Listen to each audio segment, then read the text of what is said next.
The Iowa State nickname, the Cyclones, dates back to 1895. Back then, a cyclone was another name for a tornado. Nowadays, tornadoes are tornadoes, and cyclones are more the tropical variety. There were an unusual amount of cyclones, tornadoes in Iowa and the Midwest at that time, so cyclones were top of mind. When Iowa Agricultural College, as it was known then, played at Northwestern, the Chicago Tribune newspaper writer was so struck by the sheer power and force of IAC's 45-0 win over NU that they wrote, Northwestern might as well have tried to play football with an Iowa Cyclone as with the Iowa team it met yesterday. The headline, struck by a cyclone. It comes from Iowa and devastates Evanston town. Well, that checks all the boxes for a good nickname for a school, doesn't it? And it stuck. The school itself is one of the first land-grant institutions, and the official full name is Iowa State University of Science and Technology. There are some cool old logos of the Cyclone, and they use a cardinal block eye trimmed in gold with state in gold, trimmed in red in an arch in the middle of it now. The mascot's name is Cy. He's a bird because their primary color is cardinal. Get it? And it's been reported that he's had an interesting and mysterious love life. You can find the tweet I sent out earlier in the week for details on that. As for football, ISU has had just 13 winning seasons from 1980 on. 5 of those have come in the 7 full seasons. Massillon, Ohio native, Mount Union grad, and former Toledo head coach Matt Campbell has been at the helm for.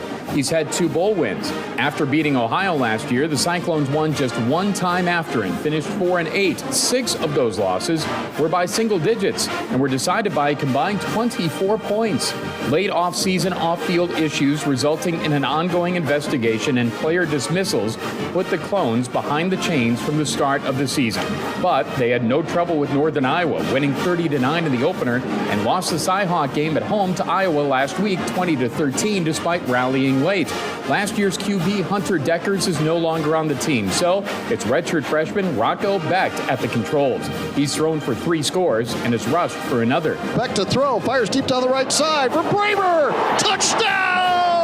John Walters on the Cyclone Sports Network from Learfield. Running back Jyrell Brock is no longer on the team, so sophomore Cartavius Norton has had the bulk of the carries, 32 for 106 yards. 6'4" junior wide receiver Jaden Higgins has 110 yards and a touchdown. Caught! Cyclone touchdown! The leader in the field, Jaden Higgins! Defensively, the Cyclones have kept opposing offenses spinning and off balance for years. Last year, they were the 4th best total D in the country and 28th in points allowed per game. In 2 weeks, they're 23rd and 31st in those categories. They are tough up front and in the middle, and they are solid in the secondary too. Sophomore free safety Jeremiah Cooper is in a 2-way tie for the national interceptions lead with 3. Deep down the right side, intended for Ragaini, intercepted!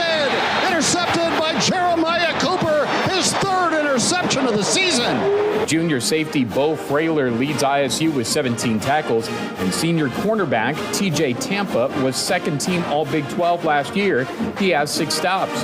Redshirt senior place kicker Chase Contreras has 3 field goals and is 4 for 4 in PATs. Iowa State was picked 10th in the 14-team Big 12 in the preseason poll.